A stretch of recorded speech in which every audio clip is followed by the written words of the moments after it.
This took longer than I thought. So, I hope we already know this, but a long time ago, humans crossed a land bridge over what is now the Bering Strait into the Americas. Some of those people began to inhabit what is now known as California. They became today what is an insanely diverse group of people. Between them, about 100 languages were spoken within 5 language families. For reference, Europe has 3 language families.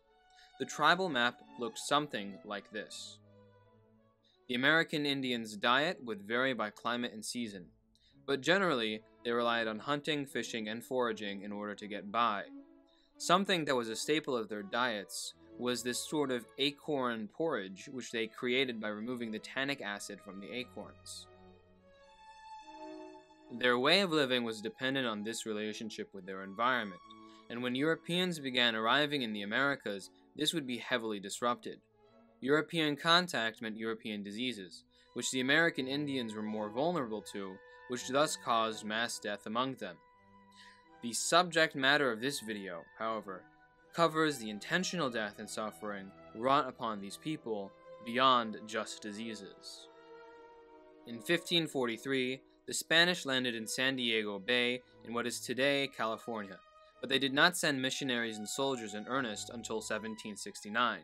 A series of pueblos, presidios, and missionaries would be created throughout the project of Spanish colonization, but these were mostly focused on the coast as the Spanish were extremely unsuccessful at penetrating further inland. For example, in 1781, when Spanish soldiers crossed into Yuma Indian territory near the Colorado River basin, the Yuma attacked their settlements and killed their soldiers. However, the good times couldn't last. By 1823, the missionaries completely dominated the coast. Due to the disruption of the deaths caused by disease, American Indians began to rely on the Spanish. Another compounding factor in the disruption of Indian life was the introduction of European domesticated animals like pigs and cattle, which would disturb the environmental system on which American Indians' way of subsistence was based. The Spanish used this as an opportunity to bring natives into their missionaries where, in their mind, they would convert to Catholicism. They viewed the natives as children that needed spiritual guidance. Part of this guidance was slavery. American Indians were forced to work under terrible conditions for the missionaries, and escape meant risking being recaptured and tortured.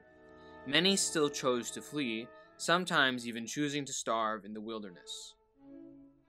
The missions suffered from systemic sexual and physical abuse. The natives resisted fiercely, often raiding these missions and burning them to the ground. In 1769, there were 310,000 American Indians, and by 1830 there were only 245,000.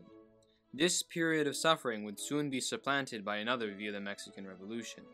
The Mexican period of control lasted from 1821 to 1846 and would see a variety of reforms. They outlawed slavery, secularized the missions, and made American Indians citizens, but in practice many things remained the same. The racial hierarchy that the missions had established was still strong, and slavery, peonage, and forced labor were still rampant.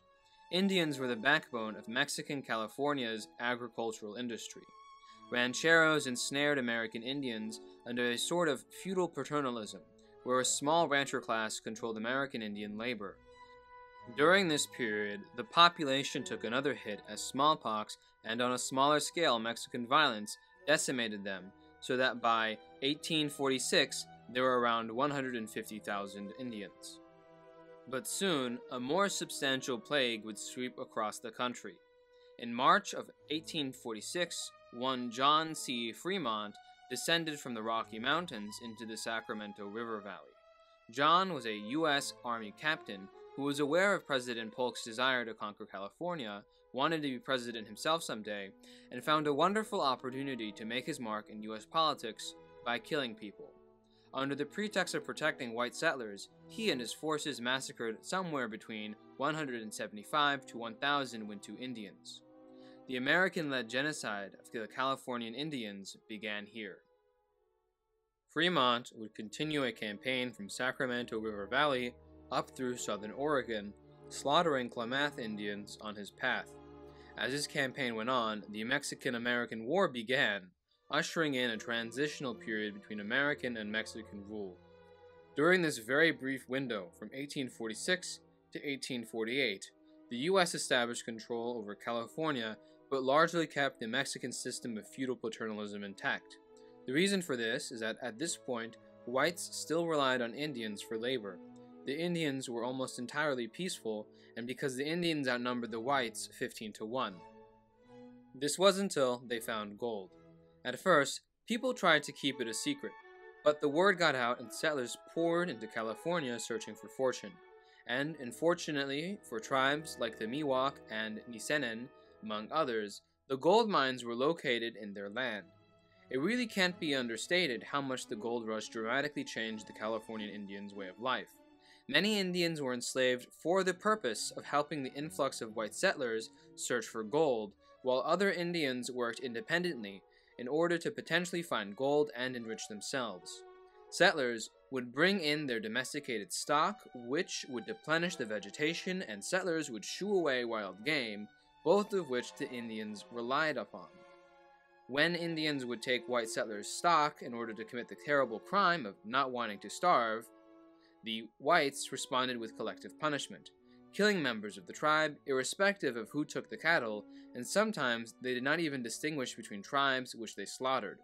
Internal migration made the agricultural industry hemorrhage white workers, thus making them rely on Indian workers more. This all created many points of tension among the whites and the Indians. Many new settlers saw Indians not as a source of labor, but instead as an obstacle to their own wealth, and a targeted jealousy developed between white settlers and Indian prospectors.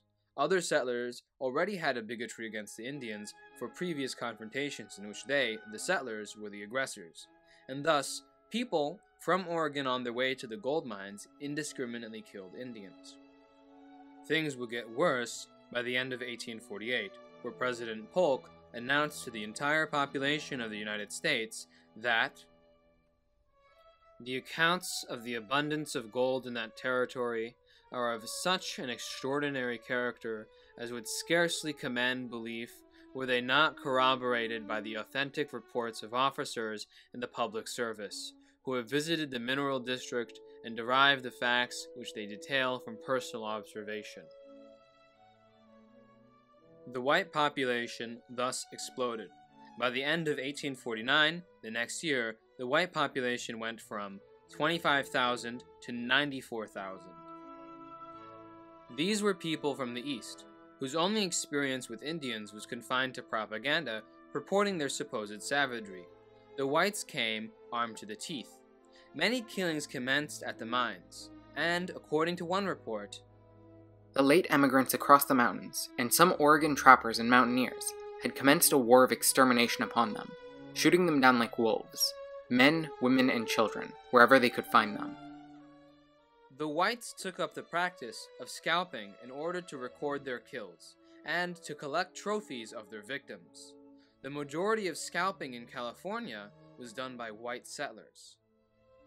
The new whites would slowly dismantle the old Mexican system and replace it with one that completely isolated and confined Indians within their own land. The first step was for the violence being wrought against Indians to be endorsed and backed by the state and federal government. On one of the aforementioned ranches, named Big Valley Ranch, native Eastern Pomo and Clearway Quapo Indians labored for white ranchers. One day, some Indian laborers lost the horse of these white ranchers, who had enslaved them, tortured them, forced them to starve, and even committed acts of sexual violence against them. In fear that they would kill them for this, they preemptively slew the rancher. The U.S. Army soon responded by marching toward this area and indiscriminately killing Indians. This inspired vigilantes to kill Indians for the purpose of clearing them out. On the 31st, a meeting was called up in Napa for the purpose of driving all the Indians from the country. The government did nothing to prevent these vigilante groups from attacking Indians. The army, after all, was still involved with other campaigns which sought to use violence to teach Indians not to mess with whites, as part of a collectively doled out punishment for the killing of those white ranchers. Indians began to be legally assaulted as well. A pass system was created in order to control the movement of Indian laborers. They were all also required to work, otherwise they'd be deemed vagrants liable for arrest. The California legislature, under now Governor of California and noted Indian killer John C. Fremont, decided that Indians should no longer have the right to vote too. Indian testimony in court was also deemed inadmissible. Thus, with no legal protection, they had bolstered the already persisting practice of Indian slave raiding. Next, they came after the Indians' land. The United States had been ethnically cleansing and genociding Indians throughout the country as they manifested their destiny all over the continent, going west.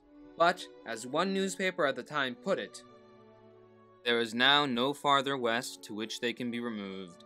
The general government and the people of California appear to have left but one alternative in relation to these remnants of once numerous and powerful tribes, viz., extermination or domestication." Under the command of then-President Millard Fillmore, Congress took land from the Indians and proposed to give them this. Instead, they decided to take even more. California also began to rely on militias to carry out massacres and attacks on Indians. Since whites had landed in Jamestown, militias were called up to attack Indians.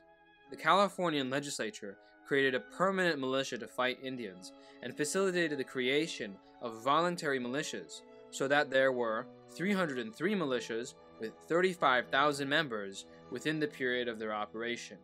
The first state-backed militia movement would be focused on the Yuma Indians, and many more would follow. After campaigns, vigilantes would typically ramp up the violence against Indians. The state government would pay high wages for members of these expeditions, causing an increase in the call for more and more expeditions, often done under the pretext of avenging deaths caused in smaller-scale altercations between Indians and white settlers. There are unfortunately many examples of state-backed violence against Californian Indians, who themselves are a multitude of tribes and communities, so it would be impossible to cover all of them in one video. But for the purpose of providing an example of what they were like, I'd like to look at the Mendocino expedition. Situated in the Round Valley region, whites who had a history of slaughtering Indians there called upon the government to send a militia to kill even more of them. A petition organized by one California State Supreme Court justice by the name of Serenus C. Hastings, for whose namesake the prestigious UC Hastings College is named, was sent to U.S. Major Edward Johnson, who reported that the Yuccas have not been, for the last 2 years, nor are they now, at open war with the whites, but the whites have waged a relentless war of extermination against the Yuccas. This man was promptly ignored and circumvented, and when Walter S. Jarboe, acting under the authority of the governor, set about massacring the Yuki Indians.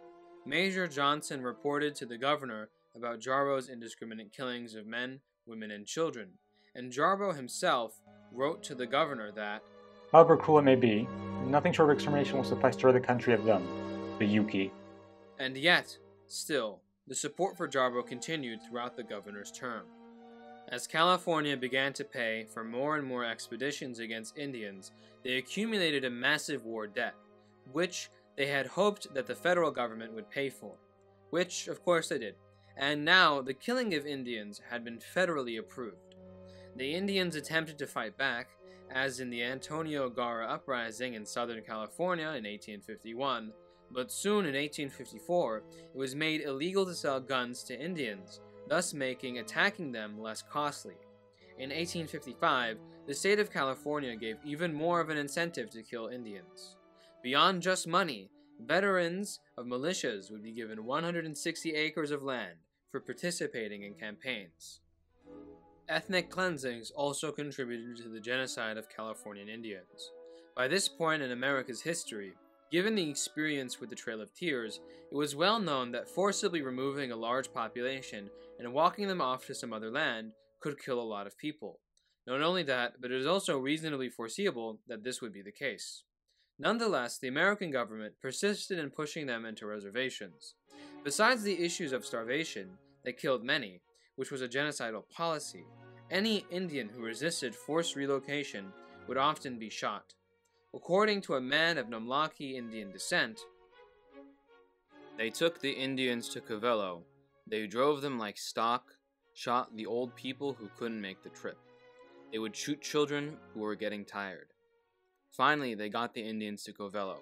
They killed all who tried to get away and wouldn't return to Covello. The reservations themselves were akin to concentration camps, where Indians were not protected from assaults from white settlers, were shot at in attempting to escape, and often faced institutional malnutrition and starvation. The media at the time pretty much encouraged all of this suffering. They promoted the idea that the extermination of the Indian population was inevitable, and even deserved. For example, the Daily Alta California wrote, "Since the existence and persistence of one race implies the annihilation of the other, we are content that the red men should be that other." Often the media would portray genocide as a valid option towards dealing with Indian tribes, and at the same time, most calls for genocide or massacres in general would never get any pushback in the press. To these settlers' printing presses, it wasn't a controversy worth warning people about. In addition, a much more subtle but pernicious idea that arose was the idea that Indians would just sort of die off because it was their fate, conveniently separating the actions of whites from the many deaths it caused. Then Senator, and soon-to-be Governor of California, said of the Indians that, "The fate of the Indian is irrevocably sealed. He must soon be crushed by the encroaching tide of immigration. The hand of destiny has marked him, and soon he must fade away. The reflection to every human heart is a melancholy one, but it is unavoidable. In the providence of God, they must soon disappear before the onward march of our countrymen." So, in 1860, America began falling into a civil war, of which California was on the side of the Union. As the South seceded for states' rights, that same year, the California legislature made forcing children to be indentured to white masters without their parents' consent legal. This made it so that as the South was seceding in order to preserve the institution of slavery, California was experiencing a slave raiding boom. Raiders would often kill the children of parents in order to take the children as slaves. One newspaper reported that a raider who had killed some Indian parents pointed to one boy and said, with the greatest coolness imaginable, that he had killed his daddy yesterday and thought he was not quite big enough to kill, so he brought him in. Of course, the government got in on the action, as county judges often worked to include child slave labor into their wider state apparatus. The Civil War also created a military vacuum in which soldiers were recruited to fight the South. As many of the volunteers came to dwarf the militias in size, those who would be stationed in California for the duration of the war took the militia's place in massacring the Indians. One such incident of American violence against Indians was the Concow-Maidu Trail of Tears, in which a minor conflagration between Indians and whites was seized upon by white settlers to increase violence against the entire Concow-Maidu people, and eventually turned towards expulsion. The whites passed a resolution that the superintendent should be requested to remove every Indian in the county of Butte within 30 days, and that any left after that time should be killed. The army faithfully obliged and pushed hundreds of people 90 miles away from their home to the Round Valley Reservation, many dying on the way there, and falling due to illness and the terrible conditions in the camp. As the Civil War came to a close, much of the violence initiated by the army would begin to peter out, so that vigilante killings began to become more apparent. By 1865, the number of Indians had dropped from 150,000 to 34,000. The unfree labor laws, i.e. slavery, also slightly relaxed after the Civil War, albeit not entirely disappearing. Between 1867 to 1871, Indian killings began to go down, partly due to the fact that there was a small portion of them left. Census takers at the time believed there to be just a little over 7,000 left. There would be, however, one last attack on the Indians before this period of genocide would end. Modoc Indians had, by 1872, left the Klamath Reservation and began to return to their ancestral lands. The Americans responded by attempting to forcibly remove them yet again.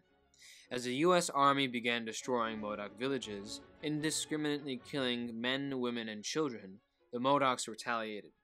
Thus the Modoc War began, where the Modocs, led by one Modoc named Kintupuash, held off American assaults using nearby volcanic caverns as a fortress.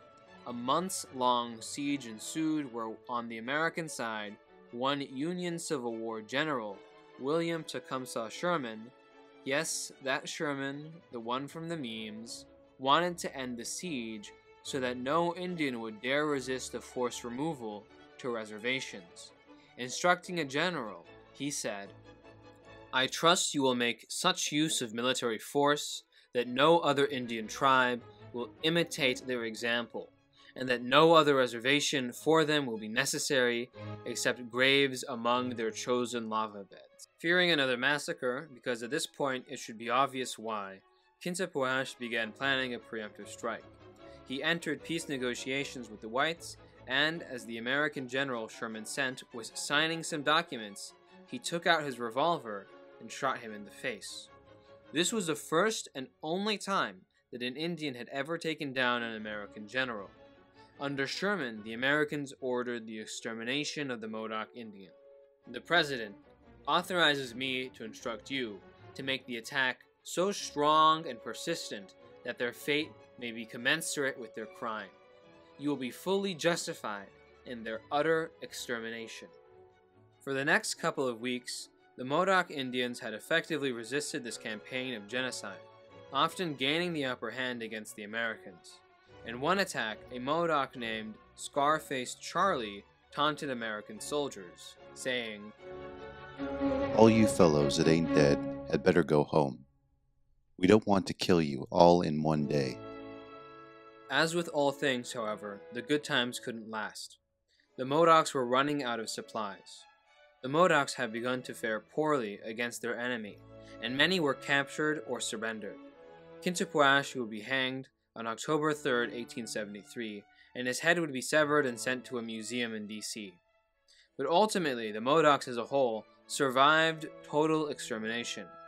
For maybe the first time, newspapers from around the country had been there, ensuring that any information of the war would be reached nationally and even internationally. As well, thanks to the tireless lobbying from a radical Quaker named Lucretia Mott, President Ulysses S. Grant decided not to follow through on Sherman's plan. Between 1846 and 1873, the population of Indians had decreased by 80%, from the state-endorsed, facilitated, and performed massacres, from the forced removal into concentration camps, and the horrid conditions in which Indians were forced to slave and starve under.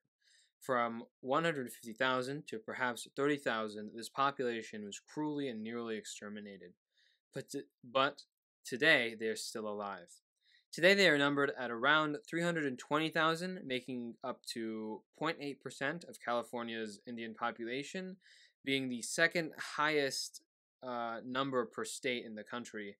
They unfortunately still suffer from a lower quality of life than most Americans, experiencing a life expectancy 5 years under the national average and a suicide rate of 2.5 times the national average.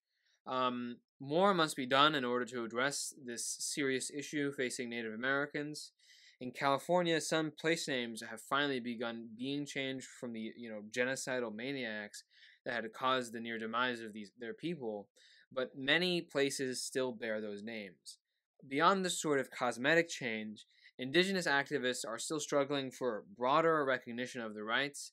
I think that, though, I'm going to end the script here, and that perhaps in a future video, I will cover something relating to this struggle of American Indians today, or the activism they did in the 70s, or something like this, just to give coverage to a very important issue.